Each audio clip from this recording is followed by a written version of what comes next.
সন্ত ৰামপাল গুৰু মহাৰাজ হৈছে এনে এজন মহাপুৰুষ যিজনে নিজৰ সত্য ভক্তি, তত্ত্বজ্ঞান, কৰোণা আৰু সেৱাৰ বলত সমাজত এক নতুন আদৰ্শ বলবৎ কৰিছে।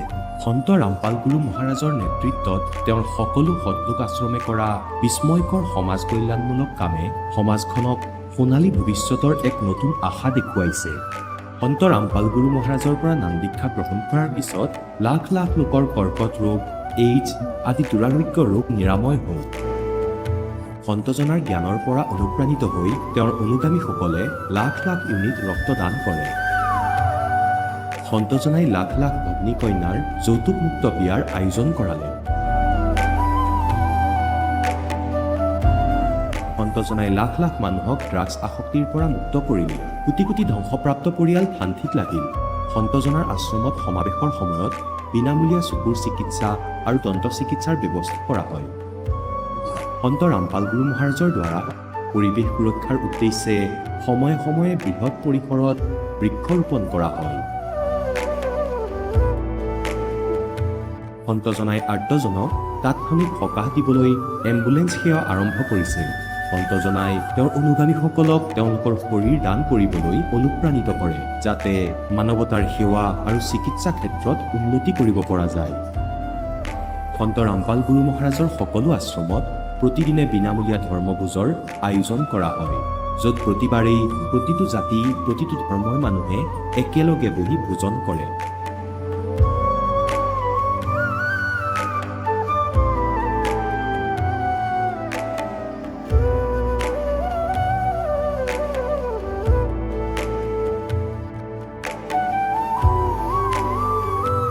সন্ত ৰামপাল গুৰু মহাৰাজৰ আশ্ৰমত সহস্ৰাধিক বৃদ্ধ বৃদ্ধাই শ্ৰদ্ধা আৰু মৰমেৰে জীৱন যাপন কৰাৰ সুযোগ পায়। তেওঁলোকৰ থকা খোৱাৰ আৰু স্বাস্থ্যৰ সম্পূৰ্ণ দায়িত্ব সন্ত ৰামপাল গুৰু মহাৰাজে বহন কৰে। অনাথ শিশুৰ বাবে সন্ত ৰামপাল গুৰু মহাৰাজৰ সকলো আশ্ৰম বিশেষ বৰদানতকৈ কম নহয়, য'ত তেওঁলোকক শিক্ষা, সংস্কাৰ আৰু ভৱিষ্যতৰ বাবে উন্নত সুবিধা প্ৰদান কৰা হয়। বানপানী, ভূঁইকঁপ বা মহামাৰী যিয়েই নহওক, সন্ত ৰামপাল গুৰু মহাৰাজ আৰু তেওঁৰ অনুগামীসকল সদায় আৰ্তজনৰ বাবে আগ্ৰনোৱা হৈ থাকে। কোভিড মহামাৰীৰ সময়ত সন্ত ৰামপাল গুৰু মহাৰাজৰ আশ্ৰমৰ পৰা কোটি কোটি লোকক খাদ্য, ঔষধ আৰু জীৱন ৰক্ষক সামগ্ৰী যোগান ধৰা হৈছিল। দুখীয়াক সকাহ কৰাই হওক বা যিকোনো শোষিত বা নিপীড়িত শ্ৰেণীৰ অধিকাৰ আৰু মৰ্যাদাৰ বাবে যুঁজ দিয়াই হওক, সন্ত ৰামপাল গুৰু মহাৰাজে সদায় তেওঁলোকৰ সকলো ন্যায্য দাবী চৰকাৰৰ ওচৰলৈ লৈ গৈছে আৰু তেওঁলোকক উপযুক্ত ন্যায় প্ৰদানৰ ক্ষেত্ৰত গুৰুত্বপূৰ্ণ ভূমিকা পালন কৰি আহিছে। সমাজত আধ্যাত্মিক আৰু সামাজিক মূল্যবোধৰ প্ৰতি সজাগতা অনাৰ প্ৰতিটো পদক্ষেপতে সন্ত ৰামপাল গুৰু মহাৰাজ মানৱতাৰ প্ৰকৃত সেৱক হিচাপে প্ৰমাণিত হৈছে। সন্ত ৰামপাল গুৰু মহাৰাজৰ জীৱনে আমাক শিকাইছে যে প্ৰকৃত সেৱা সেইটোহে যিটো নিস্বাৰ্থভাৱে কৰা হয়। আহক আমিও এই মহান সন্তজনৰ এই মহান সেৱাৰ কামত যোগ দিম আৰু সন্ত ৰামপাল গুৰু মহাৰাজৰ পৰা নাম দীক্ষা লৈ আমাৰ জীৱন ধন্য কৰি তোলোঁ।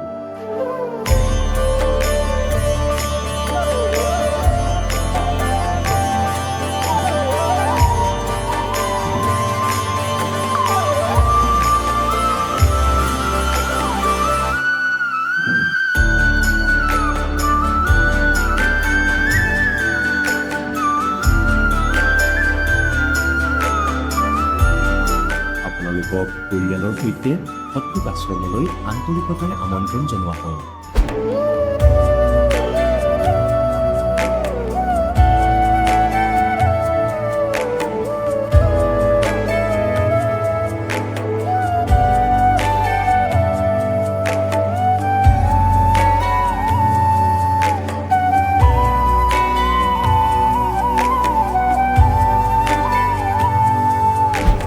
পূৰ্ণ পৰমাত্মাক পাবলৈ আৰু তেওঁৰ পৰা প্ৰকৃত লাভ প্ৰাপ্ত কৰিবলৈ পবিত্ৰ বাইবেলত প্ৰমাণ আছে যে প্ৰভুৱে মানুহক নিজৰেই স্বৰূপত সৃষ্টি কৰিলে, 6 দিনত সৃষ্টি ৰচনা কৰি 7ম দিনত বিশ্ৰাম লৈছিল। কোৰাণ শ্বৰীফত প্ৰমাণ পোৱা গৈছে যে স্বয়ং খোদাই হজৰত মহম্মদক কৈছে যে মই তোমাক সেই পৰমাত্মাৰ মহিমা ক'বলৈ পঠিয়াইছোঁ। সেইজন পৰমাত্মা হৈছে কবীৰ, যিজনে 6 দিনত সৃষ্টি ৰচনা কৰি 7ম দিনত সিংহাসনত আৰোহণ কৰিলে। তেওঁৰ খবৰ কোনোবা বা খবৰ তত্ত্বদৰ্শী সন্তক সুধি চাওকচোন। অনুগ্ৰহ কৰি অৱশ্যেই শুনক জগতগুৰু তত্ত্বদৰ্শী সন্ত ৰামপাল গুৰু মহাৰাজৰ অমৃত বচন। নমস্কাৰ। নমস্কাৰ ছাৰ, আপোনাৰ শুভ নামটো? মই পূৰ্ণিমা কোচ। আপুনি ক'ৰ পৰা আহিছে? মই ঢেকীয়াজুলিত মোৰ মাৰ ঘৰ। মই বিয়া হৈছোঁ তেজপুৰত। মই এতিয়া বৰ্তমান ঢেকীয়াজুলিত থাকোঁ। আপুনি সন্ত ৰামপাল গুৰু মহাৰাজৰ পৰা নাম দীক্ষা কেতিয়া লৈছিল? মই 2019 ডিচেম্বৰ 30 তাৰিখে লৈছিলোঁ। সন্ত ৰামপাল গুৰু মহাৰাজৰ পৰা নাম দীক্ষা লোৱাৰ আগতে আপুনি অন্য কিবা ভক্তি সাধনা কৰিছিলনে? হয় ছাৰ, মই বিশেষকৈ মই শিৱ আৰু কালীৰ পূজা কৰিছিলোঁ। মানে তেখেতৰে মই মেইন বুলি ভাবি আছিলোঁ আৰু মই বহুত ভক্তি কৰিছিলোঁ। মই বিশেষকৈ কালী এটা মায়ে পোৱালীক ভালকৈ চাই বুলি মই তেখেতৰ মানে চালিচা বুলি কয়, প্ৰত্যেক বছৰত মই ব্ৰত ৰাখোঁ আৰু চালিচা কৰিছিলোঁ। আৰু শিৱক মই দেউতা বুলি নিজেই ভাবি লৈছিলোঁ। গতিকে মই শিৱৰ সাধনা মানে ওম নমঃ শিৱায় এটা জাপ বুলি ভাবি লৈছিলোঁ নিজেই, এতিয়া মই সেয়াই কৰি গৈছিলোঁ। আপুনি যিহেতু জনালে যে আপুনি হিন্দু সমাজত প্ৰচলিত পৰম্পৰাগত যি সাধনা কালী মাৰ পূজা কৰিছিলে, আপুনি ভগৱান শিৱৰো পূজা কৰিছিলে, সেই সাধনাবিলাক কৰি থকাৰ স্বত্তেও আপুনি সন্ত ৰামপাল গুৰু মহাৰাজৰ শৰণলৈ কিয় আহিব লগা হ'ল? মোৰ অলপ এনেকুৱা হ'ল কি মই তেওঁলোকৰ পূজা পাঠ কৰি আছোঁ, কিন্তু মই মোৰ ঢেকীয়াজুলিত মোৰ দোকান আছে, পাৰ্লাৰ। এনেকৈ পূজা পাঠ কৰি মেলি থাকিলেও মোৰ কাষ্টমাৰ নাথাকে। আৰু শুনিবলৈ পাওঁ বহুত জেগাত এনেকুৱা কাষ্টমাৰ হৈছে, তেনেকুৱা হৈছে। মই বিমূৰত পৰি গৈছিলোঁ। মই কামো কৰোঁ, তেনেকৈ মই চাদত দহি বটো ইটো সিটো কৰোঁ, নাই মোৰ একো কাম বন একো নোহোৱা গৈছিলে। একে অৱস্থা নাই মোৰ, না মোৰ খোৱা আছিলে, না মোৰ পিন্ধা আছিলে। মোৰ বেলেগৰ ওচৰত মই হাত পাতিবলগীয়া হৈ গৈছিলে, অথচ মোৰ দোকান আছে। মানুহে কয় কি এনেকুৱা অৱস্থা, কিন্তু তথাপিও মই একো তেনেকৈ লাভ পোৱা নাছিল। গতিকে মই মোৰ বাইদেউৰ ওচৰলৈ গৈছিলোঁ টকা 10টা বিচাৰি। সেই টকা 10টা বিচাৰি এইকাৰণে গৈছিলোঁ য'ত নেকি মই অটো ভাড়া কৰি মই ঘৰলৈ আহিব পাৰোঁ দোকান বন্ধ কৰাৰ পিছত।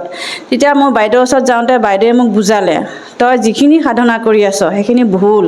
এতিয়া মই যে কেনেকৈ ভুল হ'ব, কাৰণ মই যিখিনি সাধনা কৰিছোঁ মই শুদ্ধতে আছোঁ। কৈছে নহয়, তই জ্ঞান গংগা পুস্তক বুলি এখন পুস্তক দিছিলে মোক, সেই কিতাপখন আনি মই ঘৰত থৈ দিছিলোঁ। মই পঢ়া নাছিলোঁ, গতিকে মই ঘৰত থৈ মই আকৌ পিছদিনাখন দোকানলৈ ওলাই গৈছিলোঁ।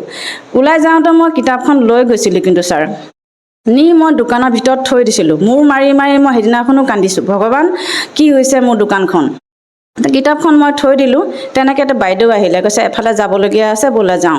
তেতিয়া মই ক'লোঁ দোকানখন বন্ধ কৰি মই এজন ভকতৰ ঘৰলৈ গৈছিলোঁ ছাৰ।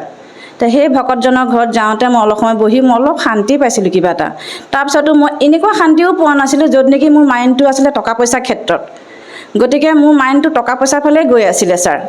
গতিকে মই সেইখিনি বাইদেউক কৈ পেলাই বাইদেউৰ লগত গুচি আহোঁতে মই অট'তে মোক এজন মানে মোৰ ঘৰৰ কাষৰে বাইদেউ এগৰাকী মোক ৰখাই পেলাই মোক ক'লে, চাদৰ 7খন আছে অৰ্ডাৰ, তই কৰি দিব পাৰিবি নেকি? তেতিয়া মোৰ মনটো কিবা এটা ভাল লাগিলে।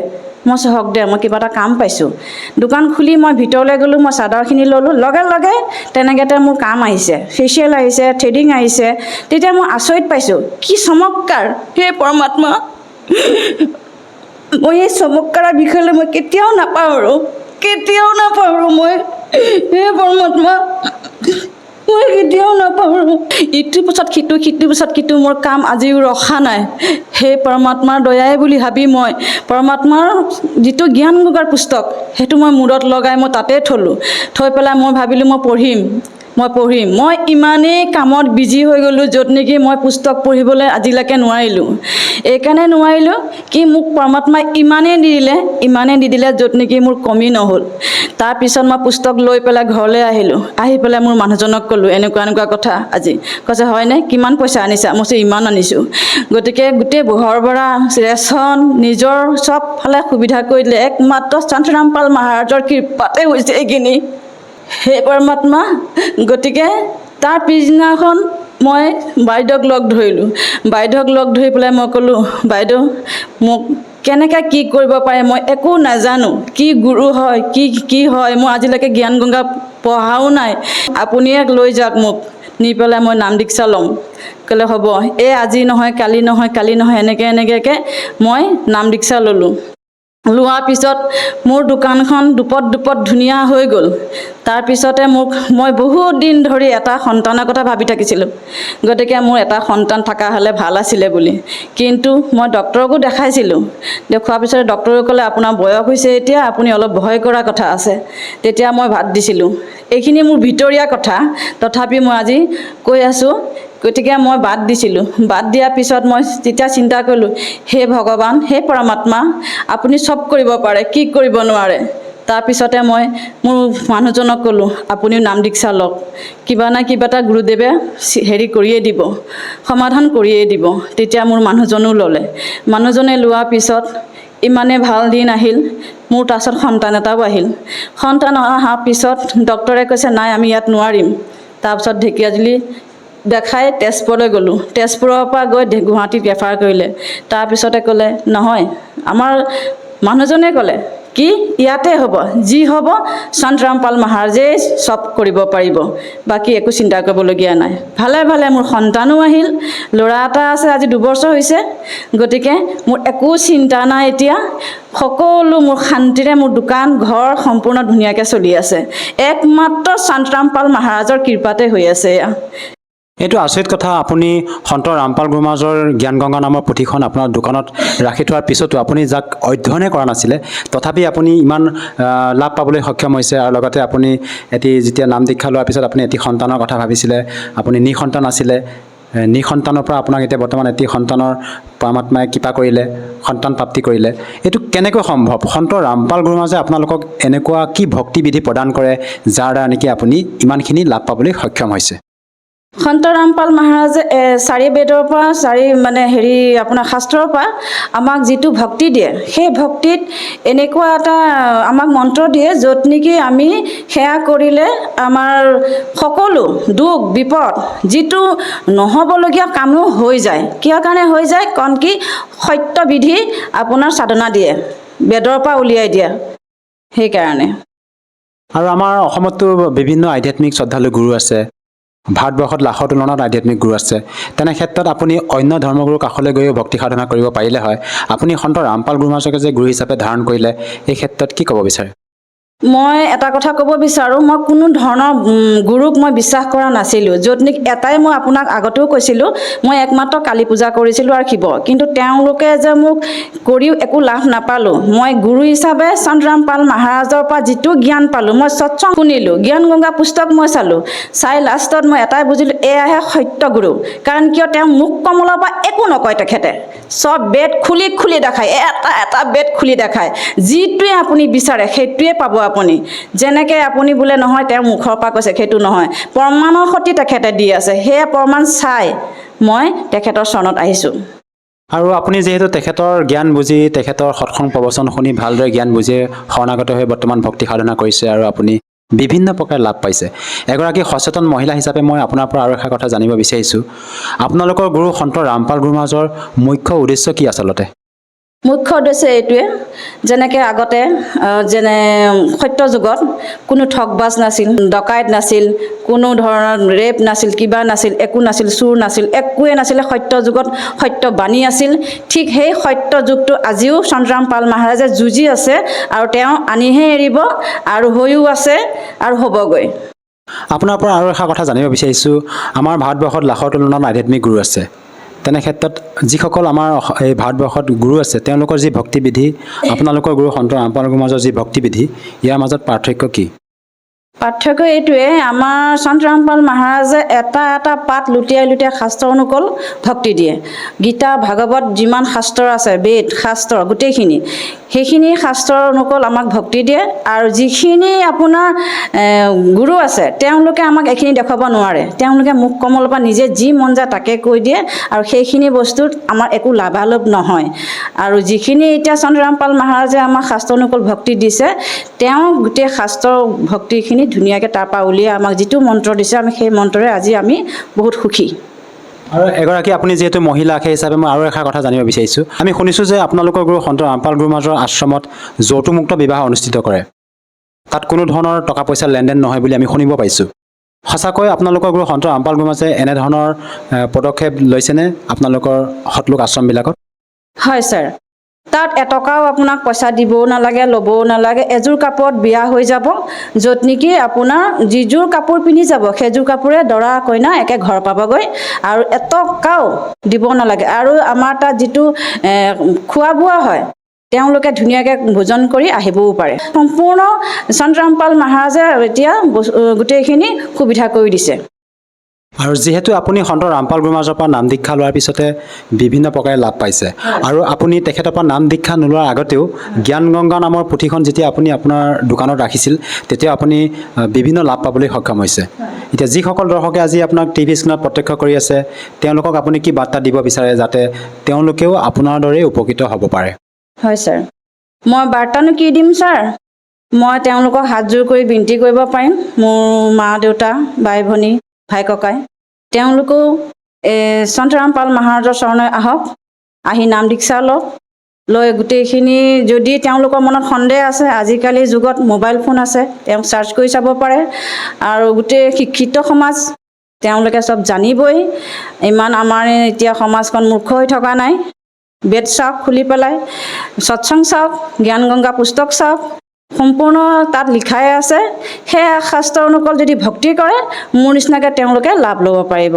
সকলো লাভ সেইখিনি কৰিবলৈ হ'লে সন্ত ৰামপাল মহাৰাজৰ শৰণলৈ আহি নাম দীক্ষা ল'ব লাগিব। আৰু যদিহে কোনো লোকে তেখেতৰ পৰা নাম দীক্ষা ল'ব বিচাৰে, সহজভাৱে কেনেকৈ ল'ব পাৰিব? আজিকালি একেবাৰে সহজ ছাৰ নাম দীক্ষা ল'বলৈ। আগতে অকণ কঠিন আছিল যদিও এতিয়া একেবাৰে সহজ। মোবাইলত আপুনি চাৰ্চ কৰিলেও তাত নাম্বাৰ পাব, গুগল, আপোনাৰ ইউটিউব চবতে পাব। আৰু যদি জ্ঞান গংগা পুস্তক আছে তেওঁলোকৰ ঘৰত, তাত লিখাই আছে, পিছফালে গোটেই নাম্বাৰ দিয়া আছে।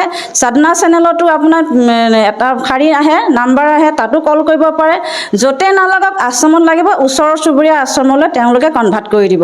আৰু একদম ইজিলি, এটকা নোহোৱাকৈ ফ্ৰীলি নাম দীক্ষা ল'ব পাৰিব। ধন্যবাদ থাকিল।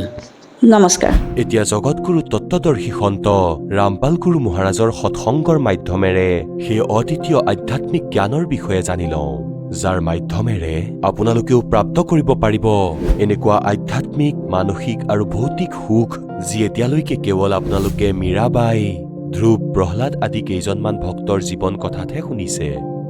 এতিয়া শুনক তত্ত্বদৰ্শী সন্তৰ সৈতে শাস্ত্ৰ অনুকূল ভক্তি সৎসংগ, এনেকুৱা অদ্বিতীয় আধ্যাত্মিক জ্ঞান, যাৰ প্ৰমাণ আছে সকলো ধৰ্মৰ সকলো পবিত্ৰ শাস্ত্ৰত।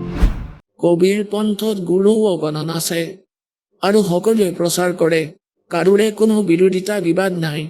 আৰু এইটাকে যিদিনাৰ পৰাই সঁচা জ্ঞান দিয়া আৰম্ভ কৰিছে, সেইদিনাৰ পৰাই সকলো ফালৰ পৰা বিৰোধিতা আৰম্ভ হৈছিল। কিন্তু পৰমাত্মাৰ লগত থাকে, গতিকে বিৰোধিতা শেষত ব্যৰ্থই হ'ব তেওঁলোকৰ।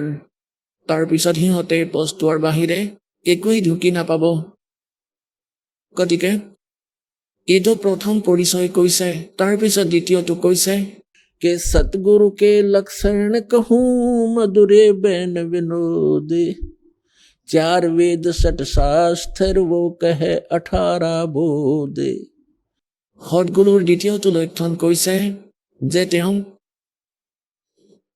এক বিশেষ জ্ঞান প্ৰদান কৰে আৰু সৰ্বসৎ গ্ৰন্থক আধাৰ মানি নিজৰ জ্ঞান প্ৰচাৰ কৰে।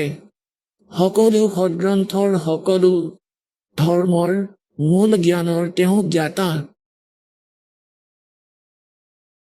তাৰপিছত শ্ৰীমদ ভাগৱত গীতাত 4ৰ্থ অধ্যায়ৰ 34 নম্বৰ শ্লোকত আৰু 4ৰ্থ অধ্যায়ৰ 32 নম্বৰ শ্লোকত এক বিশেষ প্ৰমাণ দিছে যে গীতাৰ জ্ঞানদাতা এই ব্ৰহ্ম, শ্ৰী ব্ৰহ্মা, শ্ৰী বিষ্ণু, শ্ৰী শিৱৰ পূজনীয় পিতৃ, আৰু এওঁলোক তিনিওৰে মাতৃ দুৰ্গা।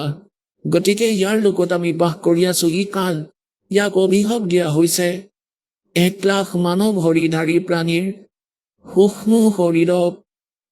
ইয়াৰে 21তম ব্ৰহ্মাণ্ডত এখন তপশিলা আছে, যিখন বহুত গুপ্ত স্থান। ইয়াৰ বাহিৰে ইয়াৰে কোনো প্ৰাণী তালৈ যাব নোৱাৰে। এনেকুৱা গুপ্ত স্থানত ই নিজৰ এখন ভোজনালয় বনাই থৈছে। গতিকে 1 লাখ মানৱ হৰিধাৰী প্ৰাণীৰ সূক্ষ্ম শৰীৰক তাত তপশিলা বুলি ডাঙৰ টাৱা এখন আছে। পাথৰৰ নিজে নিজেই অট'মেটিক গৰম হৈ থাকে আৰু তাৰ ওপৰত পেলাই দিয়া হয় আৰু দেহৰ পৰা উদয় অহা সূক্ষ্ম গোন্ধক যি আমি প্ৰত্যেক প্ৰাণীয়ে গোটেই জীৱনত আহাৰ কৰোঁ। আপোনালোকে দেখে ইয়াত ঠিক আছে ৰুটি ভোজন আপেল কমলা সুমথিৰা হালোৱা ক্ষীৰ মানুহে খায় ভাল কথা। ইয়াৰ বাহিৰে আৰু বহুত লেতেৰা লেতেৰা বস্তু ই আমাক খুৱায়। কোনোবাই চুলফা খায়, কোনোবাই হুক্কা খায়, কোনোবাই মদ খায়, কোনোবাই চাধা খায়, কোনোবাই পাণ খাই চুবাই থাকে। এইবোৰ কি খোৱা বস্তু, মানৱ আহাৰ নেকি? গতিকে ই কিয় কৰায়? এইবাবেই কৰায় ইমান প্ৰবল হৈ লাগি ধৰে কৈ এৰিবই নোৱাৰো। এৰাৰ মনেই নকৰে। আৰু মন কোন হয়? স্বয়ং জ্যোতি নিৰঞ্জন ই কাল 21 ব্ৰহ্মাণ্ডৰ স্বামী। জীৱ কেনেকৈ ইয়াৰ পৰা বাচি থাকিব? বিকাৰবোৰ কেনেকৈ এৰিব?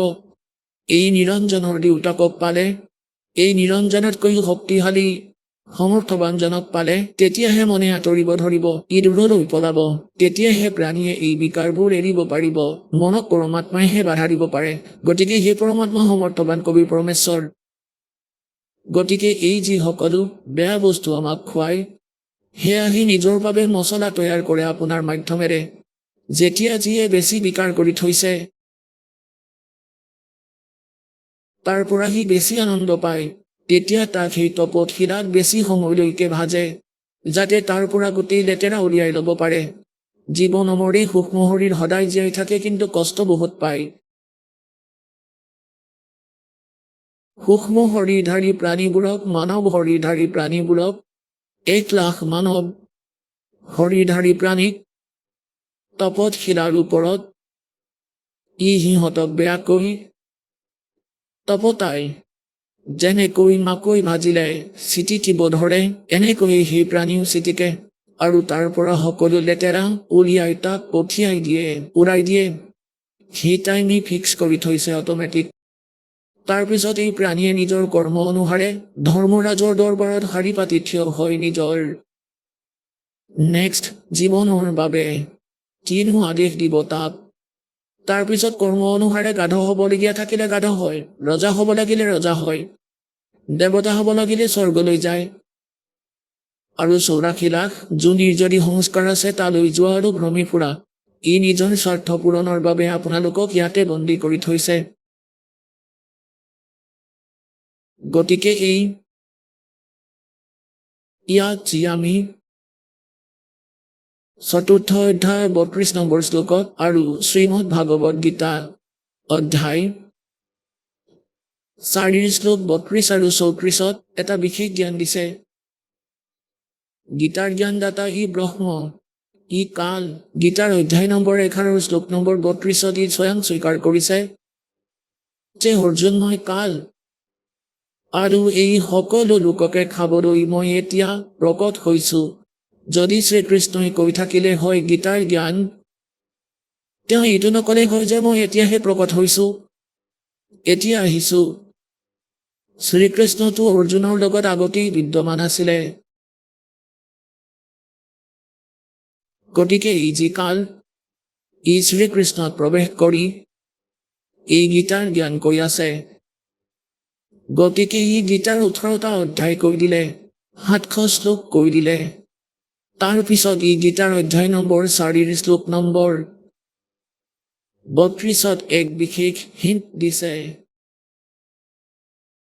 এতিয়া সদগুৰুৰ এইটো এটা পৰিচয় যে তেওঁ সদগ্ৰন্থৰ কোড ৱৰ্ডক, কুৰ্হ শব্দবোৰক আৰু তাৰ অৰ্থবোৰক সেই সদগুৰুৱেহে বুজে। গতিকে ইয়াত কি কৈছে যে গীতা অধ্যায় নম্বৰ 4 শ্লোক নম্বৰ 32ত সকলো জ্ঞান দি মাজতে হিণ্ট দিছে যে মই যি জ্ঞান দি আছো সেয়া কমপ্লিট নহয়। আৰু কমপ্লিট মানে পূৰ্ণ। যজ্ঞ মানে ধাৰ্মিক অনুষ্ঠানৰ সম্পূৰ্ণ তথ্য। ব্ৰহ্মণে মুখে, ব্ৰহ্মণে মানে সেই সত্যপুৰুষ সচিদানন্দ ঘন ব্ৰহ্ম, পূৰ্ণ পৰমাত্মা সৰ্বসৃষ্টিৰ ৰচয়িতাই নিজৰ মুখ কমলেৰে সেই বাণী কয়। সেইটোৱেই কমপ্লিট জ্ঞান। তাৰ ভিতৰত আধ্যাত্মিক অনুষ্ঠানৰ তথ্য বিস্তাৰৰ সৈতে কোৱা হৈছে অৰ্জুন। সেয়া জনাৰ পিছত তুমি সৰ্ব কৰ্মৰ পৰা সকলো পাপৰ পৰা মুক্ত হৈ যাবা। এতিয়া সচিদানন্দ ঘন ব্ৰহ্মই যি জ্ঞান নিজ মুখ কমলেৰে কৈছে সেয়া এই বাণী, সেয়া তত্ত্ব জ্ঞান, সেয়া সূক্ষ্ম বেদ।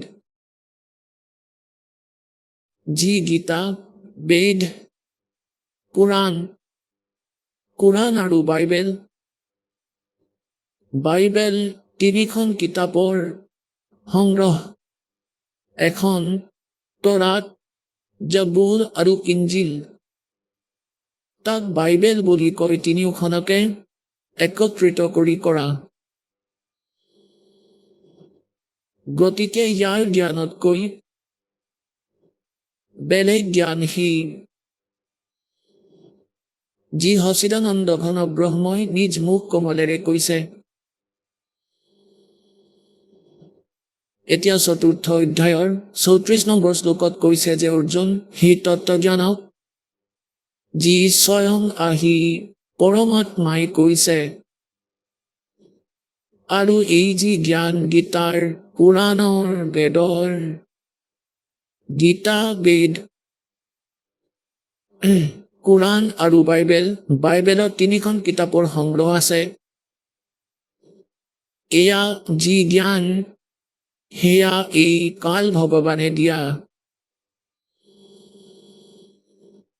ই কৈছে, আৰু এয়া ইনকমপ্লিট। যেনেকৈ 10ম শ্ৰেণীৰ যি চিলেবাছ, আৰু যদি কোনোবাই কয় 10ম ক্লাছৰ যি এই পাঠ্যক্ৰম, আৰু যদি কয় BA আৰু MA এইটোৱেই হয়, তেতিয়া তাত অবজেকশ্যন আহিব, কাৰণ বুজি নাপাব। এয়া 10মলৈকে, মেট্ৰিকলৈকেহে চিলেবাছ। এয়া BA আৰু MA নহয়, কিন্তু সহযোগী হয়। তলৰ ক্লাছৰ শিক্ষাই ওপৰৰ ক্লাছৰ শিক্ষাত সহযোগ দিয়ে। সেই শিক্ষা আমাৰ লগত থাকে, তাক ভুল বুলিও ক'ব নোৱাৰো। যেনেকৈ এজন ভকতে কাৰোবাৰ লগত ডিছকাছ কৰি এই জ্ঞানৰ আধাৰত তেওঁ ক'লে, কোনোবাই ক'লে যে বেদ আৰু গীতাক ইনকমপ্লিট বুলি কিয় কয় আপোনাৰ গুৰুদেৱে? তেওঁ উদাহৰণ দিলে যে যেনেকৈ আপুনি হাঁচিত এখন বৰ্ড পঢ়িলে, য'ত এৰো লাগি আছিলে, আৰু তাত লিখা আছিল বৰবালা, তাৰপিছত লিখা আছিল ৩৫ কিলোমিটাৰ। এতিয়া আপুনি সেই বৰ্ডত লিখি থোৱা বৰবালাক হাঁচিখনকেই বৰবালা বুলি ভাবি তাতেই বহি পৰিলে। আগলৈও পঢ়া তাত কি লিখা আছে যে ৩৫ কিলোমিটাৰ, সেইটো পঢ়া। এই প্ৰকাৰে সকলো পুৰাণত, এই সকলো গ্ৰন্থত আজিলৈকে আমাৰ লগত যি উপলব্ধ আছিলে, ইয়াত সেই পূৰ্ণ পৰমাত্মাৰ তথ্য দি থোৱা আছে। যেনেকৈ যজুৰ্বেদ অধ্যায় নম্বৰ 40ৰ মন্ত্ৰ 15ত বেদৰ জ্ঞানদাতাই কৈছে যে বায়ু অনিলম অথিদম ভস্মান্তম শৰীৰম ओम करतो समर किलबे समर और कर्तुम समर। এতিয়া এই বেদৰ জ্ঞানদাতা সেইজনেই যিজন গীতাৰ জ্ঞানদাতা। গীতাৰ অধ্যায় নম্বৰ 8ৰ শ্লোক নম্বৰ 13ত এই গীতাৰ জ্ঞানদাতাই কয়, ओम इति एकाक्षरम ब्रह्म विहारण मामनुसमरण ये परियाति तजन्देहम सयाति परमाम गतिम। মই ব্ৰহ্মৰ কেৱল ওম নামৰ আখৰ আছে, নাথিং এলছ। ইয়াৰ বাহিৰে একো নাই, মোৰ আন জপ নাই। আৰু যিয়ে অন্তিম নিশ্বাসলৈ মানে মৰালৈকে ইয়াৰ স্মৰণ কৰি কৰি শৰীৰ এৰি যায়, তেওঁ ব্ৰহ্মৰ পৰা ওমৰ পৰা পাবলগীয়া যি আধ্যাত্মিক গতি, এওঁৰ যি পৰম গতি, সেয়া প্ৰাপ্ত হয় ওমৰ পৰা। ওম ব্ৰহ্মৰ জপ, আৰু ইয়াৰ ভক্তিৰে ইয়াৰ জপেৰে কলৈ যাবা? ব্ৰহ্মলোকলৈ। গীতাৰ অধ্যায় নম্বৰ 8ৰ শ্লোক নম্বৰ 16 তৎক্ষণাৎ কৈছে যে ব্ৰহ্মলোক পৰ্যন্ত সকলো প্ৰাণী পুনৰাবৃত্তিত আছে। তালৈ যোৱা প্ৰাণীও জন্ম আৰু মৃত্যুৰ চক্ৰত থাকে। যি প্ৰসংগ চলি আছে যে বেদ আৰু গীতা, ইয়াৰ জ্ঞানদাতা এজনেই। এয়াতো হ'ল, ইয়াত লিখা আছে আগলৈও পঢ়া যেনেকৈ যজুৰ্বেদ অধ্যায় নম্বৰ 40 মন্ত্ৰ নম্বৰ 17 15তো তেওঁ নিজৰ তথ্য দি দিলে। 17 তেওঁ কৈছে যে সেই পূৰ্ণ পৰমাত্মা যিজন হয় তেওঁ পৰোক্ষ, তেওঁ গুপ্ত, তেওঁতো ওপৰত থাকে, ওপৰৰ ভাগত। আৰু মই ব্ৰহ্ম, মোৰ নাম ওম, আৰু মই ব্ৰহ্মলোকৰূপী দিব্য আকাশত থাকো। গতিকে এই বৰবালাৰ পৰা হাঁচিৰ আগলৈ বৰ্ডত বৰবালা বুলি পঢ়ি সন্তোষ ল'ব নালাগিছিলে। আগলৈ 35 কিলোমিটাৰ বুলিও লিখা আছে, 40 যিমানেই লিখা আছে। গতিকে ইয়াৰ আগলৈ এটা শ্লোক আছে, তাত চাব যজুৰ্বেদ অধ্যায় নম্বৰ 40 মন্ত্ৰ নম্বৰ 17 তাৰে তথ্য আছে। এতিয়া বহি গ'ল যিমানবোৰ ঋষি মহৰ্ষি ফেল হৈছিলে, এই কাৰণেই হৈছিলে কাৰণ সদগুৰু পোৱা নাছিলে। गुरु बिन काहु न पाया ज्ञान, जो थोथा बुस छड़े मूड किसान। गुरु बिन वेद पढ़े जो प्राणी, समझन सार रहे अज्ञानी। বিশ্বত যিমানবোৰ আজিলৈকে ঋষি মহৰ্ষি মণ্ডলেশ্বৰ আছে, এওঁলোকে ইনকমপ্লিট জ্ঞান ৰাখিছিলে। এতিয়া পুণ্যাত্মাসকল এটা সৰু উদাহৰণ দিওঁ। আপোনালোকে কোনো মোবাইল নম্বৰ ডায়েল কৰে, কাৰোবাৰ টেলিফোন নম্বৰ, যদি তাতে এটা সংখ্যা কম হৈ যায় আপোনাৰ, তেতিয়া নাজানো ক'ত গৈ ফোনটো লাগিব, আপোনাৰ কাম নহ'ব। এই প্ৰকাৰে এয়া আধ্যাত্মিক মাৰ্গ। যদি ইয়াত অলপমানো কিবা থাকি যায়, তেতিয়া আপোনাৰ সকলোবোৰ যত্ন ব্যৰ্থ হ'ব। সেইবাবে পূৰ্ণ সন্ত, পূৰ্ণ জ্ঞান আৰু পূৰ্ণ ভগৱান আৰু বিশ্বও যদি পূৰ্ণ হয়, তেতিয়াহে গৈ এইটো কাম সফল হ'ব, আপোনাৰ কল্যাণ হ'ব। গতিকে প্ৰসংগ যি চলি আছে, গীতাৰ জ্ঞানদাতাই 4ৰ্থ অধ্যায়ৰ 32 নম্বৰ শ্লোকত কৈছে যে মই সেই কমপ্লিট স্পিৰিচুৱেল নলেজৰ সৈতে পৰিচিত নহয়, সম্পূৰ্ণ আধ্যাত্মিক জ্ঞানৰ সৈতে পৰিচিত নহয়। আৰু সেয়া সেই কমপ্লিট জ্ঞান যি পৰমাত্মাই আহি নিজ মুখ কোমলেৰে কৈছে। সেয়া সূক্ষ্ম বেদ, সেয়া কবিৰ বাণী। তাৰপিছত অধ্যায় 4 শ্লোক 34 কৈছে যে অৰ্জুন, সেই তত্ত্বজ্ঞানক তুমি কোনো তত্ত্বদৰ্শী সন্তৰ ওচৰলৈ গৈ বুজা।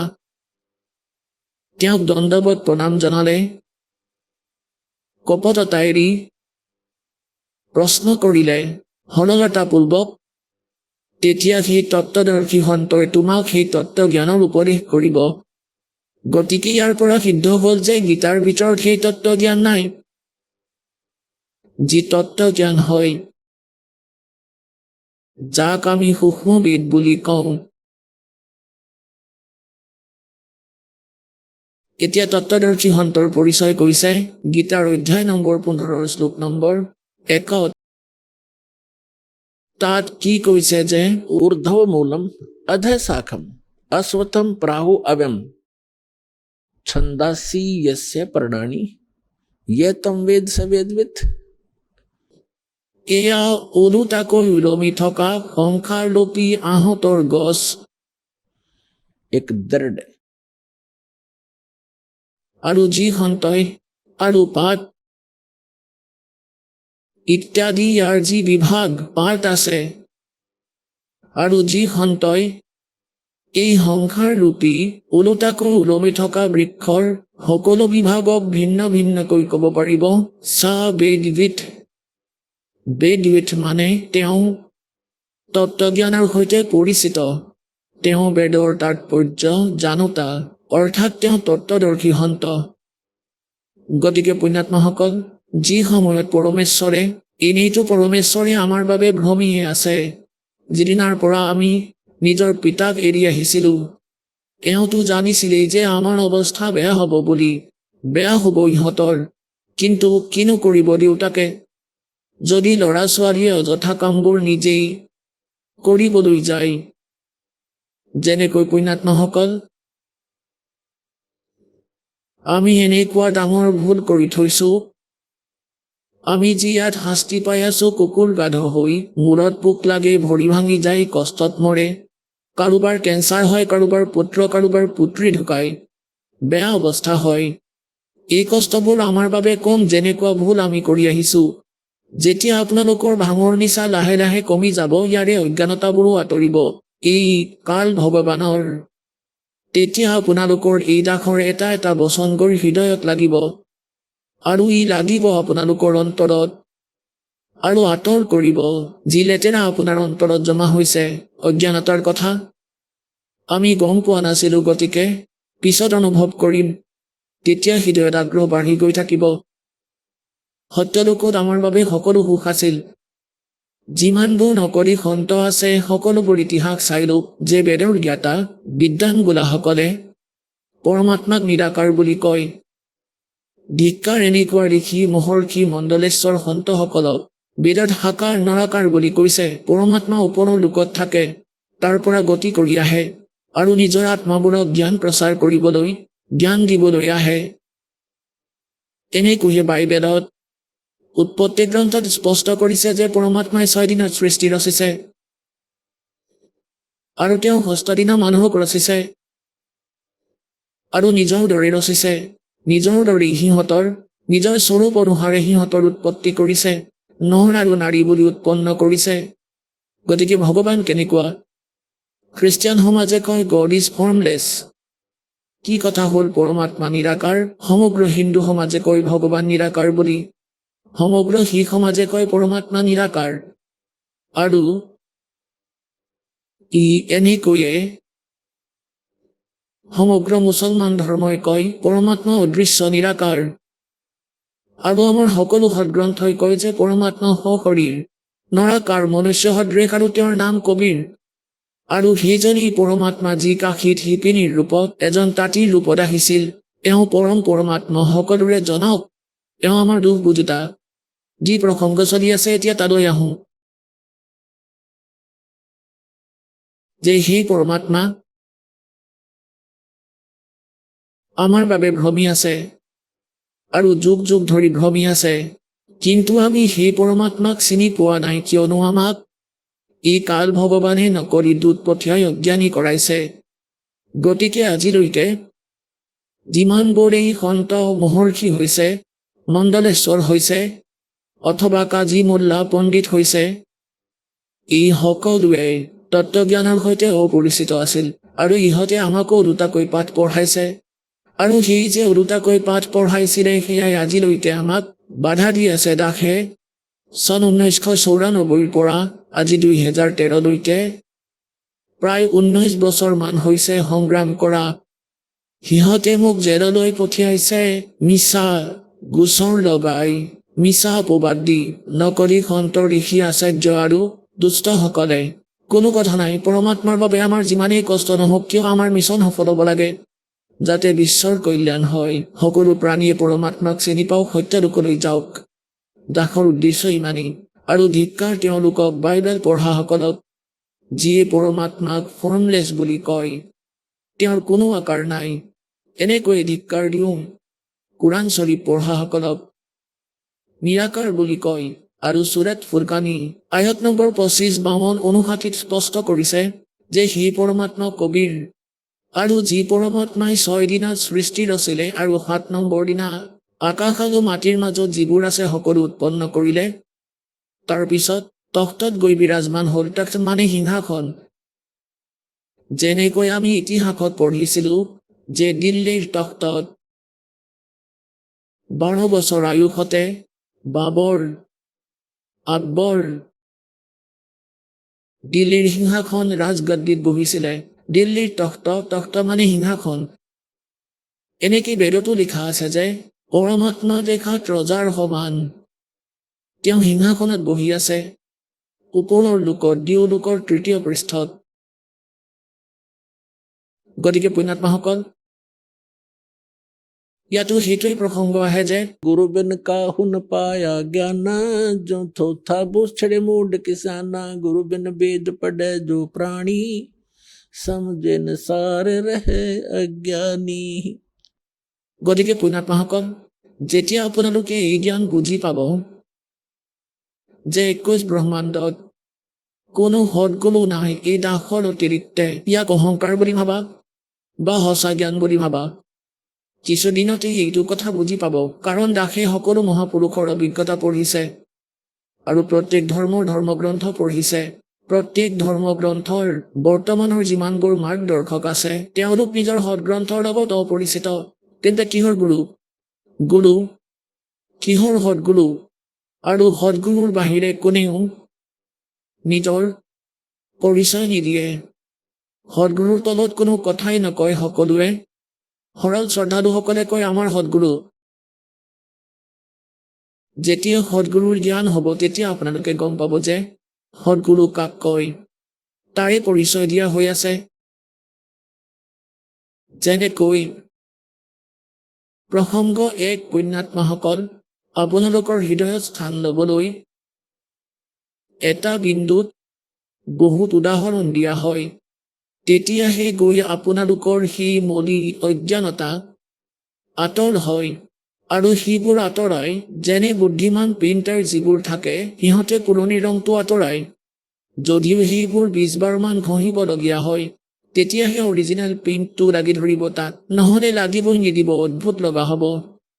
সেইবাবে দাসে ভাবে জানে যে যেতিয়ালৈকে পুৰণি ৰং আঁতৰি নাযায় দ্বিতীয়টো লগাব পৰা নাযাব। ইয়াত যি প্ৰসংগ চলি আছে যে গীতাৰ অধ্যায় নম্বৰ 15 শ্লোক নম্বৰ 1 কৈছে कि ऊर्ध्व मूलम अधः शाखम अश्वत्थम प्राहु अव्यम छंदासी यस्य प्रणानी यतम वेद स वेदवित। ওলোটাকৈ ওলমি থকা সংখ্যাৰূপী বৃক্ষ, ওলোটাকৈ ওপৰৰ ফালে মূল শিপা আছে, তলফালে 3 গুণ ৰূপী ডাল আছে। ইয়াক এডাল সংখ্যাৰূপী বৃক্ষ বোলা হৈছে। আৰু ইয়াৰ পাত ইত্যাদি সকলোবোৰ ইয়াৰ বিভাগ হয় ছন্দ।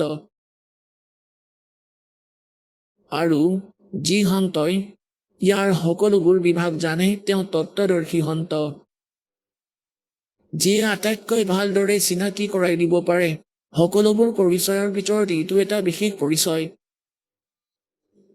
যেতিয়া পৰমাত্মাই নিজৰ নিয়ম অনুসাৰে প্ৰত্যেক যুগতে আহে ভাল আত্মাবোৰক লগ কৰে। যেনেকৈ কলিযুগৰ ভিতৰত কোন কোন মহাপুৰুষক লগ পালে। আদৰণীয় ধৰ্মদাস চাহিবদেৱক, আদৰণীয় মুলুকদাস চাহিবদেৱক, আদৰণীয় নানক চাহিবদেৱক, নানকদেৱ চাহিবদেৱক, আদৰণীয় দাদু দাস চাহিবদেৱক, আদৰণীয় গৰীব দাস চাহিবদেৱক, গাঁও চুৰাণী জিলা জজ্জাৰ হাৰিয়ানাৰ জন, আদৰণীয় ঘিচা দাস চাহিবদেৱ, গাঁও খেকৰা। আগতে বাঘপত বোলা হৈছিলে, এতিয়া জিলা মেৰাট, উত্তৰ প্ৰদেশৰ জন। আৰু আদৰণীয় স্বামী ৰামানন্দদেৱ, কাশীৰ জনক।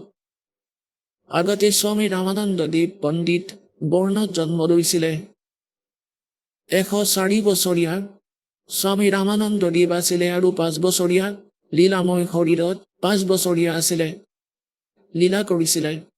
এজন 5 বছৰীয়া বালক ৰূপত উপস্থিত পৰমেশ্বৰে 104 বছৰীয়া পণ্ডিতক জ্ঞানত পৰাস্ত কৰিছিলে। তেওঁক চাৰিও বেদৰ জ্ঞাতা বুলি মনা হৈছিল, পুৰাণৰ মৰ্মজ্জ জ্ঞাতা। কোৱা হয় গীতা আৰু বেদ স্বামীয়ে ভালদৰে জানিছিলে। ৰামানন্দদেৱে যেতিয়া পৰমাত্মাৰ সন্মুখত সেই জ্ঞানৰ মালিকে যেতিয়া সেই জ্ঞানৰ ওপৰত প্ৰশ্ন কৰিলে আৰু স্বামীদেৱ ফেল হৈছিল, তাৰপিছত কৈছিলে যে আপোনাৰ সকলো জ্ঞান মই এতিয়া বুজি পাইছো, কিন্তু মই সমাধিস্থ হ'ম। মোৰ সমাধি বহুত দূৰলৈকে যায়। পৰমাত্মাই কৈছে আপুনি সমাধিস্থ হয় স্বামীদেৱ এই শৰীৰৰ ভিতৰত। এটা অণ্ড কোৱা, এটা পিণ্ড কোৱা বা এটা ব্ৰহ্মাণ্ড বুলি কোৱা। এই শৰীৰত বডিত যিবোৰ আপুনি ধ্বনি শুনে, যিবোৰ আপুনি পোহৰ দেখে, ইয়াৰ ভিতৰত আপুনি আৰু যি অন্য লোক দেখে, এইবোৰ সকলো এখন ব্ৰহ্মাণ্ডৰ সাৰমৰ্ম। এয়া কেৱল এখন ব্ৰহ্মাণ্ডৰহে প্ৰতিবিম্ব। আৰু এই অসংখ্য ব্ৰহ্মাণ্ডৰ সিপাৰে আমাৰ যি দেশ আছে, অণ্ড আৰু পিণ্ড, ইয়াৰ সিপাৰে যি আমাৰ দেশ আছে সেইটোৱে আমাৰ মূল ঠিকনা। আমি তালৈ যাব লাগিব, কিন্তু ভ্ৰমি আছে এই বডিত কাণ বন্ধ কৰি, চকু বন্ধ কৰি ধ্বনি শুনা। ইয়াত যিয়েই নুশুনা সকলো কালৰেই ধৰি, কালৰেই ষড়যন্ত্ৰ। আৰু কাল ভগৱানে ওপৰৰ লোকৰ নকল বনাই থৈছে যি সৎলোকত আছে। গতিকে ইয়াত আমাক ফাঁকি দি মিছগাইড কৰি ভ্ৰমিত কৰি অজ্ঞানী বনাই ই বন্দী কৰি থৈছে। अब सतगुरु आए दया करी, सतगुरु आए दया करी, ऐसे दीन दयाले, बंदी छोड़ वृत्तास का जठरग्नि प्रतिपाले। सतगुरु आए दया करी। গৰীবদাস ত্যাগ গৈছিলে যিসকল মহাপুৰুষৰ দাসে এতিয়া ৰেফাৰেঞ্চ দিছিলে, যিসকলক পৰমাত্মাই আহি লগ কৰিছিলে, যি তেওঁৰ এক বিধান আছে প্ৰত্যেক যুগতে। তাৰে মাজৰ আদৰণীয় গৰীবদাস চাহেবদেৱ গাঁও চোলানী জিলা ঝজ্জাৰৰ জনক বিশেষ জ্ঞান দিছিল। আগৰ মহাপুৰুষৰ ভিতৰত ধৰ্মদাসদেৱক বিশেষ জ্ঞান দিছিল।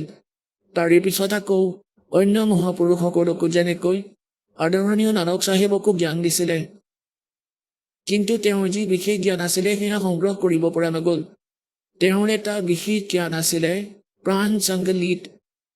তাত বহুত অধ্যায় যি যথাৰ্থৰে ভৰি আছিলে সেয়া এৰি দিয়া হ'ল, না গুৰু গ্ৰন্থ চাহেবত লোৱা হ'ল।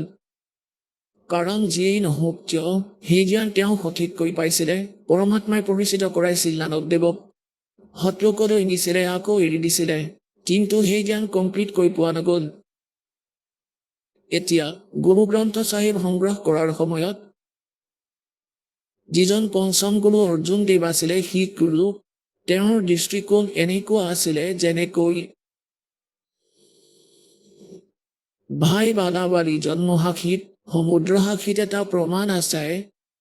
বালাদেৱে আৰু মৰ্দানা দেৱ যি তেওঁৰ লগত বিশেষ সেৱাত আছিলে, তেওঁলোকে প্ৰাৰ্থনা জনাইছিলে যে হে ভগৱান আমাক শ্ৰীলংকাৰ ভ্ৰমণ কৰাওক।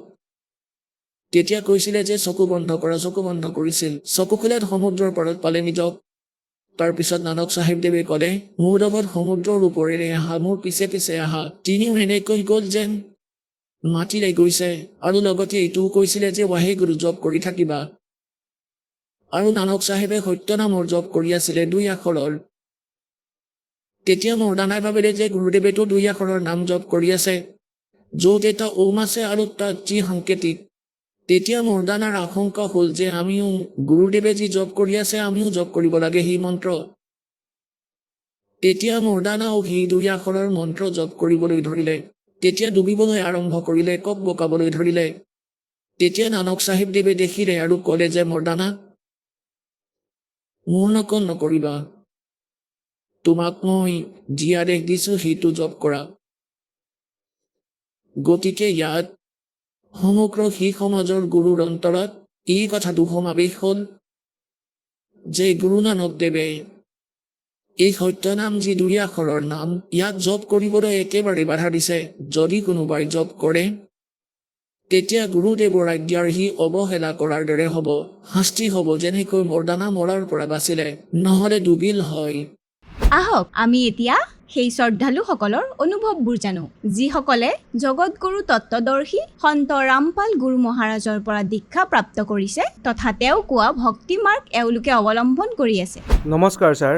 নমস্কাৰ ছাৰ। ছাৰ কি নাম আপোনাৰ? মহম্মদ চিৰাজ খান। মহম্মদ চিৰাজ খান, আপুনি ক'ৰ পৰা আহিছে? জিলা গয়া বিহাৰৰ পৰা আহিছোঁ। মহম্মদ চিৰাজ খান, আপুনি সন্ত ৰামপালদেৱ মহাৰাজৰ পৰা নাম দীক্ষা কেতিয়া ল'লে? 2013ত লৈছোঁ। মহম্মদ চিৰাজ খান, আপুনি সন্ত ৰামপালদেৱ মহাৰাজৰ শৰণলৈ অহাৰ আগতে আপুনি কি ভক্তি সাধনা অথবা ইবাদত কৰিছিলে? মহম্মদন সমাজৰ পৰা মই জড়িত হোৱাৰ বাবে পূৰ্বপুৰুষসকলে কৰাৰ দৰে নামাজ পঢ়িছিলোঁ, ৰোজা ৰাখিছিলোঁ, বকৰি ঈদ পালন কৰিছিলোঁ, মহৰম পালন কৰা এইবোৰ কৰিছিলোঁ। আৰু মই এজন পীৰ ধৰিছিলোঁ। সন্ত ৰামপালদেৱ মহাৰাজৰ আগতে মই 2টা পীৰ ধৰিছিলোঁ। মই মুছলমান ধৰ্মৰ হোৱাৰ বাবে মুছলমান ধৰ্মৰ সাধনা ভক্তি কৰিছিলোঁ। তেন্তে কি কাৰণে আপুনি সন্ত ৰামপালদেৱ মহাৰাজৰ শৰণলৈ আহিলে? হয় ছাৰ, এইকাৰণেই আহিলোঁ যে যিজন পীৰৰ সৈতে মই জড়িত আছিলোঁ, যাৰ চৰণত আছিলোঁ, তেওঁ কিবা এনেকুৱা লাগিল যেন কিবা ভুল আছে। তাৰপিছত এজন সন্ত ৰামপালদেৱ মহাৰাজৰ শিষ্য আছিল, তেওঁৰ লগত কথা বতৰা হৈছিলে। গতিকে এনেকুৱা হ'ল যে এমাহমান এনেদৰে চলি থাকিল। মই নিজৰ জ্ঞান কৈ থাকিলোঁ আৰু তেওঁ যিজন সন্ত ৰামপালদেৱ মহাৰাজৰ শিষ্য, তেওঁ জ্ঞান চৰ্চা কৰি আছিলে আৰু অচুৰ নিকন্দন ৰামায়ণী কৰিছিলে আৰু সন্ধিয়া আৰতি কৰিছিলে। গতিকে ময়ো শুনিছিলোঁ আৰু সন্ত ৰামপালদেৱ মহাৰাজৰো জয় জয়কাৰ কৰিছিলে আৰু ময়ো মনত ৰাখি ল'লোঁ। তেতিয়া মই ভাবিলোঁ যে ময়ো কৈ চাওঁ। ময়ো জয় জয়কাৰ কৰিছিলোঁ, সন্ত ৰামপালদেৱ মহাৰাজৰ জয়, কবিৰ পৰমাত্মাই জয়, এই ধৰণে মই মনত ৰাখিছিলোঁ। যেতিয়া কৰিছিলোঁ এনেকুৱা লাগিছিল যেন ভিতৰৰ পৰা বহুত শক্তি পাই আছোঁ। তাৰপিছত লাহে লাহে এনেকুৱা লাগিল যেন মই আৰু বেছিকৈ কওঁ। এনেকৈয়ে কোৱা আৰম্ভ কৰি দিলোঁ। তাৰপিছত এদিন কি হ'ল যে ডিউটিলৈ গ'লোঁ, এনেই এখন কিতাপ, কবিৰ পন্থৰে এখন কিতাপ পঢ়ি আছিলে। তাৰপিছত মই সেইখন উঠাই, ইমানটো পঢ়া শুনা নাই গতিকে চাই আছিলোঁ কি লিখা আছে ইয়াত। তাৰপিছত সন্ত ৰামপালদেৱ মহাৰাজৰ শিষ্যজন আহিল, ক'লে সৎ চাহেব ভাই। তেতিয়া ময়ো ক'লোঁ সৎ চাহেব। তেতিয়া ক'লে যে ভাই তুমি এইখন কিতাপ পঢ়িবা নেকি? আমি কিতাপ দিওঁ, পঢ়িবা।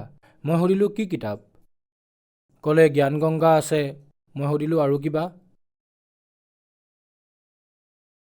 হৰি আহিছিল হৰিয়ানালৈ, এনেকৈ কিতাপৰ নাম ক'লে। তেতিয়া ক'লোঁ মোক দি দিয়ক। এনেইতো মই পঢ়া শুনা কৰা নহয়, তথাপিও মোক দি দিয়ক, মই চাই ল'ম। তাৰপিছত ঘৰলৈ লৈ আহিলোঁ। যেতিয়া মই ঘৰলৈ লৈ আহিবলৈ ওলাইছিলোঁ, যেতিয়া তেওঁ দিছিলে, সন্ত ৰামপালদেৱ মহাৰাজৰ শিষ্যই কৈছিলে যে ভাই তুমি এইখন কেৱল কিতাপ বুলি নাভাবিবা, এয়া আপোনাৰ আল্লাহ গৈ আছে লগত। তেতিয়া মোৰ সম্পূৰ্ণ বিশ্বাস হৈ গ'ল ভগতদেৱ সেই সময়ত যে যি কৈ আছে সকলো সঁচা কৈ আছে। মোৰ এনেকুৱা অনুভৱ হৈছিলে। ঘৰলৈ লৈ আহিলোঁ। পঢ়া শুনা কৰা নাছিলোঁ, তথাপিও এনেই চাই আছিলোঁ। আমাৰ ঘৰৰ মানুহে, মোৰ ঘৈণী আছিলে আৰু ল'ৰা ছোৱালীয়ে ঠাট্টা কৰি আছিলে যে দেউতাইতো পঢ়িব নাজানে, আজি কিতাপ পঢ়ি আছে। মই ক'লোঁ যে হ'ব, কোনো ডাঙৰ কথা নহয়, মোৰ ভাল লাগিছে, মই চাই আছোঁ। আগতে মই শুনিছিলোঁ যে যেতিয়া কবিৰ পন্থৰ মানুহে এনেকৈ কৈ আছিলে এনেকুৱা কথা, এইটো কৰিব লাগে, ময়ো সেনেকুৱাই কৰিব ধৰিলোঁ। এনেকুৱা কৰিব লাগে, এনেকুৱা কৰিব লাগে, আৰু এনেকৈ কৰি কৰি মই পঢ়িব পৰা হ'লোঁ। লাহে লাহে পঢ়িব ধৰিলোঁ। প্ৰথমে পঢ়িব ধৰিলোঁ সৃষ্টি ৰচনাখন। সৃষ্টিৰ ৰচনা পঢ়াৰ পিছত মোৰ এনেকুৱা লাগিল যে আৰে এনেকুৱা ইমান ভাল জ্ঞান ক'ত আছিলে? মানে অন্তৰৰ পৰা আত্মাই কান্দিব ধৰিছিলে পঢ়াৰ সময়ত। তেতিয়া মই মোৰ পত্নীক ক'লোঁ যে এতিয়াতো মই তেওঁৰ শৰণলৈ যামেই, আৰু অলপ চাই লওঁ। এনেদৰে এমাহ পাৰ হ'ল। ইয়াৰ আগতে মোৰ ল'ৰাটো অসুস্থ হৈ গৈছিলে। আমি মুম্বাইত আছিলোঁ, মই চিলাই কাম কৰিছিলোঁ। মুম্বাইত আছিলোঁ। তাৰ আগতে এক দুদিন পিছত যেতিয়া কিতাপখন আনিলোঁ, তাৰে এক দুদিন পিছতে মোৰ ল'ৰাটো অসুস্থ হৈ গ'ল। ভগতদেৱ সন্ত ৰামপালদেৱ মহাৰাজৰ শিষ্যই কিতাপখন দিয়াৰ সময়ত কৈছিলে যে ভাই যদি তোমাৰ তাত ডাঙৰ সমস্যা আহে, তেতিয়া এওঁক প্ৰাৰ্থনা কৰিবা দণ্ডবত কৰি, তেতিয়া আপোনাৰ সমস্যা দূৰ হ'ব। তেতিয়া মনত পৰিল। তেতিয়া মই দণ্ডবত কৰিলোঁ সন্ত ৰামপালদেৱ মহাৰাজক। কিতাপত থকা ফটোখন এনেদৰে খুলি দিলোঁ আৰু দণ্ডবত কৰিলোঁ যে মালিক, আপুনিতো সকলো জানে, আমিতো অন্ধ হয়, নাজানো আপুনি কোন হয়, কিন্তু মই আল্লাহক বিচাৰোঁ। মই আগৰ পৰাই বিচাৰি আছোঁ, কিন্তু নাজানো আমি সঠিক জেগাতে আছোঁ নে ভুল জেগাতে আছোঁ, আপুনিয়ে জানিব। কিন্তু আজি মই আপোনাক প্ৰাৰ্থনা কৰি আছোঁ, মোৰ ল'ৰাটোক ভাল কৰি দিয়ক, আৰু যদি ভাল কৰি দিয়ে আমি আপোনাৰ চৰণলৈ আহিম। ইমানখিনি কৈ দণ্ডবত কৰি কিতাপ বন্ধ কৰিলোঁ। ভগতদেৱ 10 মিনিটৰ পিছত এনেকুৱা ৰিজাল্ট পালোঁ, মই আচৰিত হৈ গ'লোঁ। সেইফালৰ পৰা ক'লে দাদা আপোনাৰ ল'ৰাটোতো একেবাৰে ভাল হৈ গ'ল। মই ক'লোঁ কেনেকৈ? তেওঁ ভাবিলে যে যিজন পীৰৰ লগত আগতে মই যিজন পীৰৰ লগত আছিলোঁ তেওঁক কিবা কৈছিলোঁ। সি সুধিলে যে দাদা আপুনি কিবা কৈছিলে নেকি? মই ক'লোঁ যে নাই, একো কোৱা নাই। মই মনে মনেই নিজকে ক'লোঁ যে মই এনেই ঘৰতে বহি এখন কিতাপ আছিলে সন্ত ৰামপালদেৱ মহাৰাজৰ, ফটো লগোৱা আছিলে, মই তাত প্ৰাৰ্থনা কৰিছিলোঁ। পিছত যেতিয়া ক'লোঁ আচৰিত হৈ গ'ল, কাৰণ সি প্ৰথমে গুৰু ধৰিছিল। যেতিয়া মই কথাখিনি ক'লোঁ সি আঘাত পালে, মনে মনে থাকিল। তেতিয়া মোৰ বিশ্বাস হৈ গ'ল যে আমাৰ পৰমাত্মা, আমাৰ আল্লাহটো এওঁৱেই হয়, যি কাৰণে 10 মিনিটৰ ভিতৰতে এনেকুৱা ৰিজাল্ট পালোঁ। তেতিয়া মই ভাবি ল'লোঁ যে মই সন্ত ৰামপালদেৱ মহাৰাজৰ শৰণলৈ যামেই যাম, পৃথিৱীৰ মানুহে লাগিলে যিয়েই নকওক। মানে ঘৰত আগতে বহুত কুকুৰা আছিলে, মানে অশান্তি লাগিব ধৰিছিলে মোৰ। তাৰপিছত সন্ত ৰামপালদেৱ মহাৰাজৰ যিজন শিষ্য আছে, তেওঁৰ পৰা মই চিপ এটাত মেমৰিত লৈ লৈছিলোঁ। কৈছিলোঁ দাদা মোক ইয়াতে কিবা দিয়ক, মই শুনিম। তেতিয়া তেওঁ সৎসংগ ভৰাই দিলে। পিছত সন্ত ৰামপালদেৱ মহাৰাজৰ ওচৰলৈ বৰবালা আশ্ৰমলৈ লৈ গ'ল। সন্ত ৰামপালদেৱ মহাৰাজৰ পৰা নাম দীক্ষা ল'লোঁ। মহম্মদ চিৰাজ খান, সন্ত ৰামপালদেৱ মহাৰাজৰ পৰা নাম দীক্ষা লোৱাৰ পিছত কি লাভ পালে? ভগতদেৱ লাভটো বহুত কিবা কিবি পালোঁ সন্ত ৰামপালদেৱ মহাৰাজৰ দয়াত। কিন্তু থুলমূলকৈ কেইটামান লাভৰ কথা কওঁ। পোনপ্ৰথমে লাভটো ভগতদেৱ, মই আপোনাক আগতেই কৈছিলোঁ যে মোৰ সন্তানটোৰ বেমাৰ ভাল হৈ গৈছিল। তাৰপিছত মোৰ পত্নীৰ পাইলছৰ সমস্যা আছিলে, সেয়াও পৰমাত্মাৰ দয়াত, সেয়াও সন্ত ৰামপালদেৱ মহাৰাজৰ দয়াত ভাল হ'ল। আৰু এটা লাভ হ'ল মোৰ ভগতদেৱ, মোৰ পত্নীয়ে খঙতে ৰেল লাইনত মৰিবলৈ গৈ আছিলে। ভগতদেৱ সন্ত ৰামপালদেৱ মহাৰাজৰ পৰা নাম দীক্ষা লৈ লৈছিলে। তাৰ পিছতহে সেইদিনা আমাৰ ঘৰত সন্ত ৰামপালদেৱ মহাৰাজৰ দণ্ডৱত নামস্থান আছিলে, সেই ঠাইত দণ্ডৱত কৰিলোঁ আৰু ক'লোঁ যে মালিক, এই দাসৰ সন্মান আপোনাৰ হাতত। মোৰ সৰু সৰু সন্তান আছে, আৰু যদি কিবা হয় দাসৰ সন্মানৰ, তেন্তে ময়ো নাথাকিম, আপুনিয়ে জানিব কি হ'ব। ইমানখিনি কৈ মই দণ্ডৱত কৰি বহিলোঁ। আকৌ চালোঁ, ভাবিলোঁ যে আকৌ এবাৰ চাই লওঁ, নাজানো ক'লৈ গুচি গ'ল। মই ওলাই আহিলোঁ, দেখিলোঁ যে তাই আহি আছে, আৰু ঘৰ আহি পোৱাৰ পিছত তাই বহুত কান্দিবলৈ ধৰিলে। মই সুধিলোঁ, কিয় কান্দিছা? তেতিয়া ক্ষমা খুজিব ধৰিলে পত্নীয়ে। মই ক'লোঁ যে মোক কিয় ক্ষমা খুজিছা? পৰমাত্মাক ক্ষমা খোজা। মইতো পৰমাত্মাক প্ৰাৰ্থনাহে জনাইছিলোঁ। মোৰ পত্নীৰ জীৱন দান দিলে পৰমাত্মা ৰামপালদেৱ মহাৰাজে।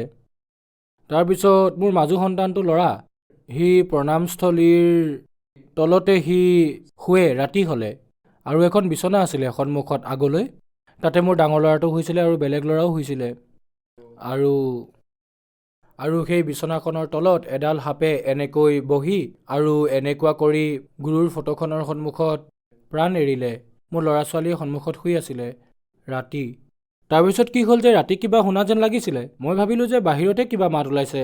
পিছত মোৰ এজনী সৰু ছোৱালী আছে, তাই ঝাৰু মাৰিবলৈ গ'ল। তাই যেতিয়া চালে এইটো কি হয়, উলিয়াই আনিলে। তাই দেখিলে যে সাপ এনেকৈ বহি আছে আৰু এনেকৈ ফেট তুলি মৰি আছে। আকৌ তাৰপিছত আৰু এটা লাভ হ'ল ভগতদেৱ, সন্ত ৰামপালদেৱ মহাৰাজৰ দয়াত হ'ল যে মোৰ ডাঙৰটো সন্তানৰ পেটত পাথৰ হৈ গৈছিলে, সিও পৰমাত্মাৰ দয়াত ভাল হৈ গ'ল। ছাৰ, এয়া ডক্তৰৰ ৰিপৰ্ট, আল্ট্ৰাছাউণ্ডৰ। তেওঁলোকে আল্ট্ৰাছাউণ্ডত কৈ দিছিলে যে 2টা পাথৰ হৈ গৈছে, অপাৰেশ্যন কৰিবলৈ কৈছিলে। কিন্তু সন্ত ৰামপালদেৱ মহাৰাজৰ আশ্ৰমত প্ৰাৰ্থনা জনোৱাৰ বাবে পৰমাত্মা সন্ত ৰামপালদেৱ মহাৰাজৰ দয়াত মোৰ ল'ৰাটোৰ পাথৰৰ অপাৰেশ্যন কৰাব নালাগিল, সি নিজে নিজে ভাল হৈ গ'ল। মহম্মদ চিৰাজ খান, আপুনি কিবা নিচা কৰিছিলনে? হয়, মই বহুত নিচা কৰিছিলোঁ। যেতিয়া কাম কৰি আহোঁ, কানি খোৱা, কেতিয়াবা মদু খাইছিলোঁ নিজৰ বন্ধু বান্ধৱৰ লগত। গাঞ্জা, ভাং, বিড়ি, চিগাৰেট সকলো নিচা কৰিছিলোঁ। সন্ত ৰামপালদেৱ মহাৰাজৰ দয়াত যেতিয়া নাম দীক্ষা ল'লোঁ, তেতিয়া সকলোবোৰ নিচা এৰি দিলোঁ। আমাৰ সকলোবোৰ কষ্টও দূৰ হৈ গ'ল। আৰু আমাৰ সন্ত ৰামপালদেৱ মহাৰাজৰ দয়াত ইয়াত এক কথা মাতিও পৰমাত্মাৰ দয়াত হৈ গ'ল, সন্ত ৰামপালদেৱ মহাৰাজৰ দয়াত। মহম্মদ চিৰাজ খান, আপুনি সন্ত ৰামপালদেৱ মহাৰাজৰ পৰা নাম দীক্ষা ল'লে আৰু আপুনি মুছলিম সমাজৰ। তেন্তে কি সন্ত ৰামপালদেৱ মহাৰাজৰ পৰা নাম দীক্ষা লোৱাৰ পিছত আপুনি হিন্দু হ'ল নেকি? হয়, আমাৰ সন্ত ৰামপালদেৱ মহাৰাজে হিন্দু নবনায়। আমাৰ সন্ত ৰামপালদেৱ মহাৰাজে যি ধৰ্মতে আছে, যদি মুছলিম ধৰ্মত আছে তেন্তে মুছলিম ধৰ্মতে থাকক, কিন্তু নিজৰ গ্ৰন্থক চাওক আৰু গ্ৰন্থত যি ভক্তিবিধি আছে সেয়া কৰক। এয়াই আমাৰ সন্ত ৰামপালদেৱ মহাৰাজে কয়। হিন্দু গ্ৰন্থ থাকিলে তেতিয়া হিন্দু ধৰ্মৰ মানুহক কয় যে নিজৰ গ্ৰন্থৰ সৈতে তুলনা কৰি লওক, নিজৰ গ্ৰন্থই কি কৈছে সেইমতে ভক্তি কৰক। আমাৰ সন্ত ৰামপালদেৱ মহাৰাজে এয়াই কয়। সন্ত ৰামপালদেৱ মহাৰাজৰ পৰা নাম দীক্ষা কেনেকৈ ল'ব পাৰি? হয়, সন্ত ৰামপালদেৱ মহাৰাজৰ পৰা দীক্ষা লোৱাৰ বাবে আমাৰ টিভি চেনেলত যি প্ৰগ্ৰেম দিয়ে তেওঁৰ, তাৰে হালধীয়া শাৰী এটাত নম্বৰ আহে। সেই হালধীয়া শাৰীৰ পৰা নম্বৰ লৈ আপোনালোকে কোনোবা এটা ওচৰৰ চেণ্টাৰত যোগাযোগ কৰি নাম দীক্ষা লওক আৰু জীৱনৰ কল্যাণ কৰাওক। ধন্যবাদ ছাৰ। ধন্যবাদ।